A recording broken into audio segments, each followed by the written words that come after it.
Hello everyone and welcome back to the channel. I'm Flash. Today I'm going to run through with you my February Supercoach team. Let's get into it. So I'm going to do this a little bit differently than my previous videos where I used to go player by player. Now I'm going to do a whole line and then explain why I picked everyone in that line. So for the defense, I've got Nazai Wangdean-Miller and Connor Rosie as my primos. And I've surrounded them with Sam Grill, Jacob Farrow, Josh Lindsay, and Xavier Taylor as my fielded rookies, and Josh Gibcus and Jai Sarong as my bench rookies. Now, Rosie and Nas were both 1 and 2 on my defender rankings, and I reckon they are easily, far and away, the best picks for the defense. Now, I haven't gone with Nick Newman in this team. That's because there was still a little bit of questions about has he recovered from his injuries, and so I'll probably wait to see opening round for that. For the bench rookies, or for the field rookies, sorry, Sam Grill I reckon should start round 1, as should Jacob Farrow and Josh Lindsay. Xavier Taylor played in the Bs for the Melbourne scratch match, but that's not deterring me from picking him. I reckon he represents great talent in that D's backline. Other players that represent, I think, great talent, I've put on my bench in Josh Gibcus and Jai Sarong. Josh Gibcus, of course, has been injury-riddled these last couple of years, but you never know, this year could be his year, and if it is, I want to be there for it.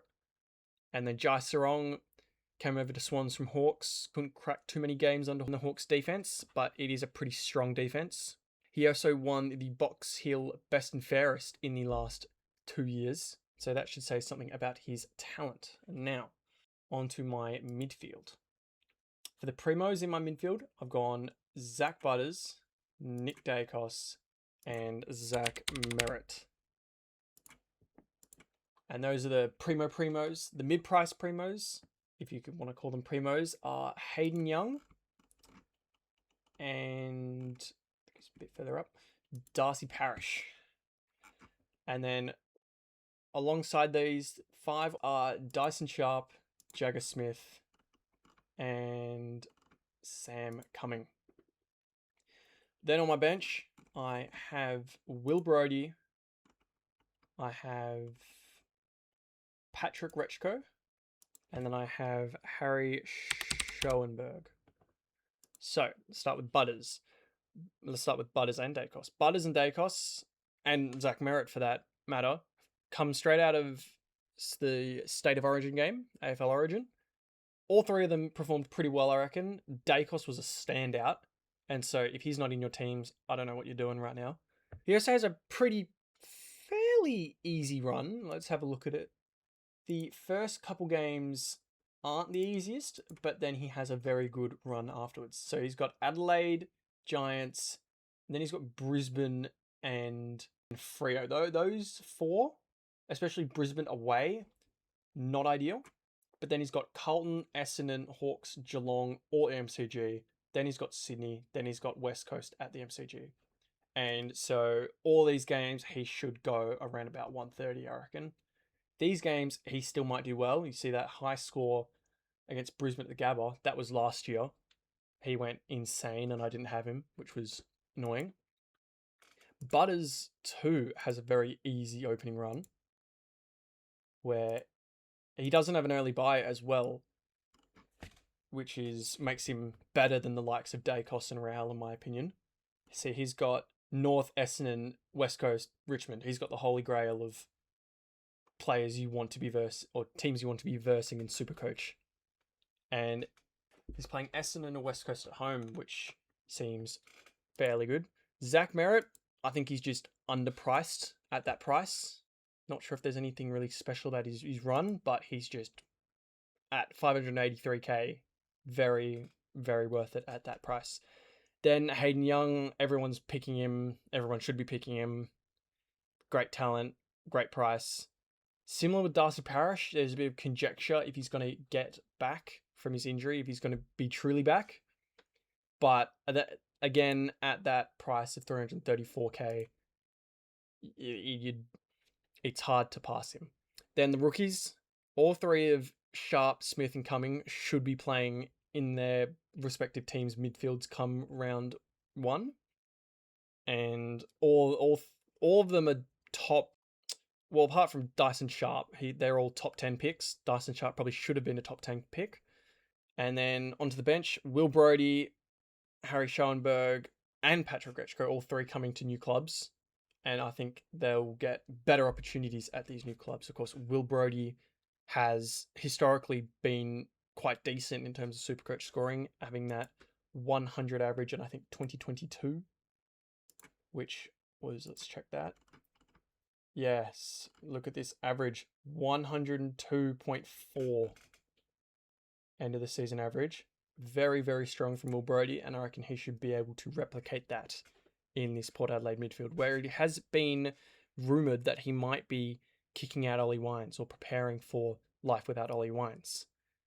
Paddy Ratchko, bit of an unknown, but reportedly suiting up on Richmond's wing. And I've heard people raving about him all preseason, so I reckon he should be good to go. Harry Schoenberg, impressed in the Eagles preseason scratch match, and he's rumoured to be starting, or rumoured that he should be starting half forward. Now, for the rucks, I've gone with a fairly common ruck line, as you can see by these percentages, in Tristan Cherry and Luke Jackson. And for my bench ruck, I'm not going Liam Reedy or Kalani White, or Cooper Duff-Tytler for that matter. I'm going Lachlan McAndrew, who is rumoured to potentially push out Riley O'Brien for that number 1 ruck role at the Crows. Now, we'll have to wait for the preseason matches to see what happens there. But it was rumoured he beat Riley O'Brien 30 hitouts to 6 in a preseason scratch match, which is damning. Riley O'Brien also can't really do that much else apart from rucking, whether Lachlan McAndrew is I think he's 209 centimeters tall, which given these new ruck rules, they favour him and they don't favour Riley O'Brien. And so I reckon he's a good pick here. As for Sherry and Jackson, if he's not playing ruck, he's playing mid, which is basically a win-win whenever he's on the ground. Tristan Cherry has a monster easy run.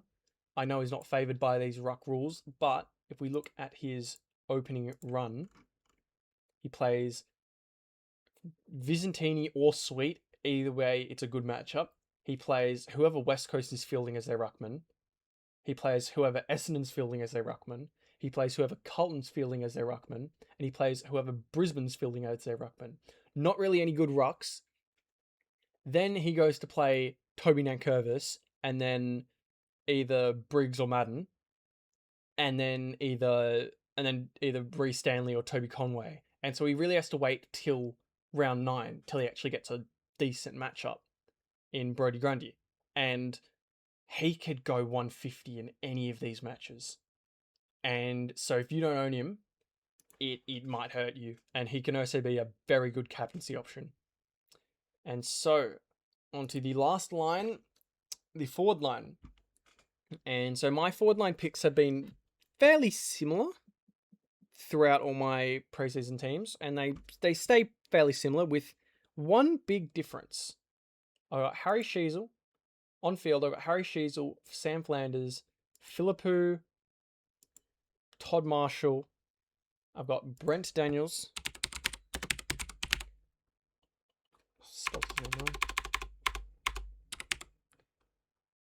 Brent Daniels, but then I also have Christian Petrarca, who is someone I haven't put in my teams before. He was in my first team, my December 19th team, I think, when Team Picker just came out.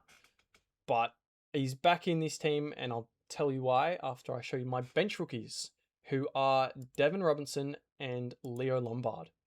So, Harry Sheezel, Sam Flanders, Mateus Philippou, and Todd Marshall, all consensus picks, all should score really well. Brent Daniels, now I'm not sure how his role is going to impact, or his role is going to be impacted by Tom Green's ACL and by Finn Callahan's injury. It's been rumoured that Toby Green moves up to the midfield, but I've refrained from picking him in this current team. Brent Daniel, I've gone over him in my mid-price video, and in previous seasons, he has averaged quite well around about the 90s, but he also scored a 195 against Fremantle, which is just nuts. And we're not expecting him to score anything like that, but if he does, it'll be nice. As for Christian Petrarca, it's rumoured that he might be taking Tuke Miller's spot in the midfield, or at least kicking him down in terms of the pecking order, making it Rowell, Anderson, Petrarca, which is very good news because a Christian Petrarca at 522k in our forward lines, need I remind you his level of scoring in the past, 103 average, 119 average, 112, 111. In our forward lines, I think it's pretty good. I think he's going to be a top 6 forward, and getting him in now means I don't really have to get him in later. He also has a pretty free run, playing the likes of West Coast, Richmond, and Melbourne straight out of the gate, and then Essendon and Hawthorn, who don't really have any good mids. And in all my previous teams, I picked Rowell. Some of my mock-ups, I've picked Anderson, and I hadn't picked any of them in this team so far, and so I thought I might as well pick Petrarca. Get one of those Gold Coast Suns midfielders. On the bench, I've got Dev Rob, should be playing come round 1, did well in scratch match, was in the A's for West Coast. Leo Lombard, another good talent, a top 10 pick in that people were calling it a super draft last year. Didn't really get that much time to debut, but when he did some respectable scores, but didn't really get that many minutes. And so I feel with the sub rule abolished and with likes of Sam Flanders out, I think Leo Lombard is going to get a lot more time in this forward line.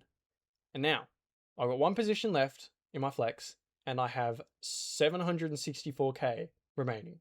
So no prizes if you guess who I'm going to pick at my flex. It is probably the best player in Supercoach history, the Bont, Marcus Bontempelli, in my flex. Now, I was toying whether to go with the likes of a Bont or maybe another good midfielder like Rowell, but ultimately, Bont is Bont, and that's really all that I need to say, really. He is by far the best Supercoach scorer in history. 130 average, 126 average, 130 average, 115, maybe a down year, 120. He just doesn't stop scoring. Comes in off a bit of an injury, had a bad preseason, 159, 128, 141, 140. Finished the year 144, 148, 125, 151, 169, 174, 177 against Richmond. He just doesn't let up. He just always scoring. And he's projected 134, 131, 132. He could actually do all these scores. And that actually doesn't have him coming down in price. Now that's a bit unrealistic. He probably will come down by about 50k. But he will do it scoring 120s. And I'd rather have the points and sacrifice a little bit of cash than have to worry about getting him in later in the season. This whole team is built around trying to get as much keepers as I can. So I've got Bont, Sheasel, Flanders, Sherry, Jackson, Butters, Dacos, Naz, Rosie. Merritt might be keeper, might not, but I'm hedging my bets that he will be a top 8 midfielder or a top 9 midfielder with flex. I've also got Track in there as well. So that's, I think, 11 keepers. I've also got Hayden Young, Darcy Parish, and Brent Daniels as my mid-prices, my only mid-prices. And they've got a pretty strong group of rookies with Grill, Farrow, Lindsay, Taylor, Sharp, Smith, Cumming, Philippou, and Marshall to score me points. I think my bench is fairly strong, and I've also got a good 57k, 60k left, which, should Parish go down, allows me to go up to a Harley Reid, let's say, where is he? There, and still have 10k. but I'm going with Parrish. He presents more upside, but the 57k gives me a lot of wiggle room for upgrades. I could go Merit. I can't go up to Ral, otherwise I probably would have done that. But I can go Merit up if I want to. I can go Petrarca up. I've got a lot of things I can do with this team. And this is the team.